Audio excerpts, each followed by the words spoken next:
बिस्मिल्लाहिर्रहमानिर्रहीम। अल्हम्दुलिल्लाह। ज़कात जा मसाला बयान कया वञनि था, जंहिंजो क्लास नंबर 2 आहे।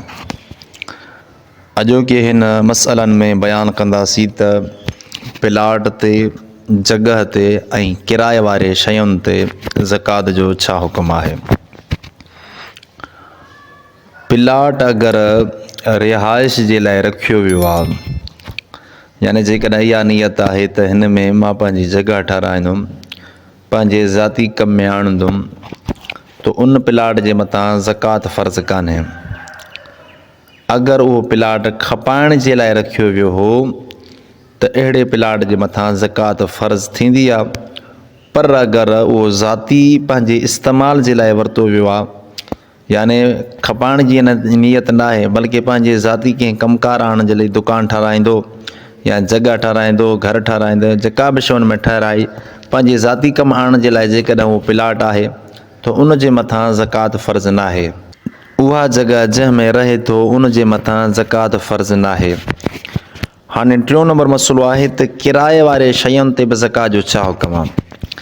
किराए वारियूं शयूं, यानी जेकॾहिं कंहिं वटि जॻह आहे उहा किराए ते ॾिनल आहे, जेकॾहिं कंहिं वटि दुकानु आहे उहो किराए ते ॾिनल आहे, जेकॾहिं कंहिं वटि गाॾी आहे, चाहे उहा बस आहे, किराए ते ॾिनल आहे, जेकॾहिं कंहिं वटि कार आहे किराए ते ॾिनल आहे, जेकॾहिं कंहिं वटि रक्शो आहे किराए ते ॾिनल आहे। यानी माहाना उन्हनि जी जेका क़िस्त मिलंदी आहे दुकाननि जो, महीने जी जेकी क़िस्त हूंदी आहे 10,000, 5,000, 7,000, या जॻहुनि जी जेका क़िस्त महीने ते मिलंदी आहे, इन्हनि सभिनीनि जे मथां ज़कात फ़र्ज़ु कान्हे। जेकॾहिं मुंहिंजी जॻह आहे ऐं उहा किराए ते ॾिनल आहे त किराए वारी जॻह जे मथां ज़कात फ़र्ज़ु कोन्हे। जेकॾहिं मुंहिंजो दुकानु आहे किराए ते ॾिनल आहे, उन दुकान जे मथां ज़कात फ़र्ज़ु कोन्हे। जेकॾहिं मूं वटि गाॾी आहे ऐं किराए ते ॾिनल आहे, किराए वारे शयुनि ते ज़कात फ़र्ज़ु न आहे। उन में कहिड़ियूं बि शयूं हुजनि, चाहे दुकान हुजनि, जॻहूं हुजनि, बस हुजे, कार हुजे, कहिड़ी बि शइ, जेकॾहिं फ्लैट वग़ैरह शहरनि में फ्लैटूं हूंदियूं आहिनि किराए ते ॾिनल आहिनि, इन सभिनी शयुनि जे मथां ज़कात फ़र्ज़ु न आहे। अलबत्ता इन में इहा शइ रखणी आहे, जेकॾहिं जॻह जो किरायो अचे थो, फ्लैट जो किरायो अचे थो, मार्केट में 5-6 दुकान मुंहिंजा ॾिनल आहिनि, उन्हनि जो किरायो अचे थो, जेकॾहिं मां उहो किरायो रखंदो वियुमि ऐं जॾहिं ज़कात जो टाइम आयो ऐं जॾहिं मूं हिसाबु कयो उहे पैसा वधी विया मूं वटि, हाणे साहिब निसाब थी वियुमि, त पोइ मुंहिंजे मथां ज़कात फ़र्ज़ु थींदी इन सूरत में।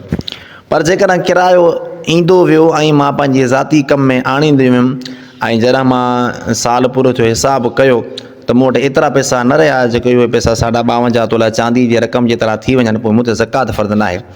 चवण जो मक़सदु इहो आहे त किराए वारे शयुनि ते ज़कात फ़र्ज़ु न आहे। ज़कात ईअं फ़र्ज़ु थी सघे थी जेकॾहिं उहो किरायो ईंदो वियो ऐं मां उहो गॾु कंदो वियुमि, गॾु कंदे कंदे मूं वटि एतिरा पैसा जमा थी विया, जॾहिं मूं साल जे आख़िर में हिसाबु कयो त उन्हनि जी क़ीमत 52.5 तोला चांदी जे रक़म खां मथे थी पई। हाणे जेतिरी क़ीमत आहे उनजो मूंखे ज़कात करणी आहे। बाक़ी किराए वारी जॻहुनि, किराए वारे दुकाननि, किराए वारे फ्लैटनि, जेके बि शयूं किराए ते ॾिनल हुजनि, चाहे उहे जॻहूं हुजनि, गाॾियूं हुजनि, छा बि हुजनि, उन्हनि ते ज़कात फ़र्ज़ु कान्हे।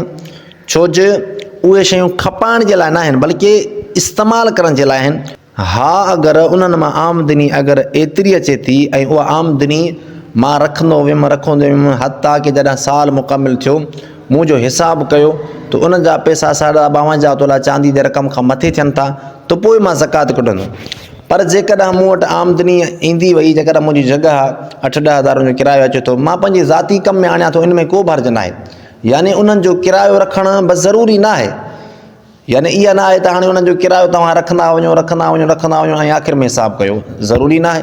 तव्हां उहे पैसा पंहिंजे ज़ाती कम में आणींदा वञो। शरीयत में ईअं न आहे त किराए वारी जॻहुनि जो जेको किरायो मिले उहो तव्हां रखंदा वञो, न, बल्कि तव्हां पंहिंजे ज़ाती कम में आणींदा वञो। हा, जेकर उहे पैसा एतिरा थी विया जेको तव्हां पंहिंजे ज़ाती कम में बि आणियो पिया, पर अञा बचनि पिया, तव्हां रखंदा वियो पंहिंजे हिसाब सां। जॾहिं साल मुकमिल थियो, तव्हां हिसाबु कयो त पोइ हाणे उहे पैसा बि गॾाए करे एतिरा थी विया जो तव्हां 52.5 तोला चांदी जी रक़म जेतिरा थी विया, त पोइ ज़कात तव्हांखे उन मां कढणी पवंदी।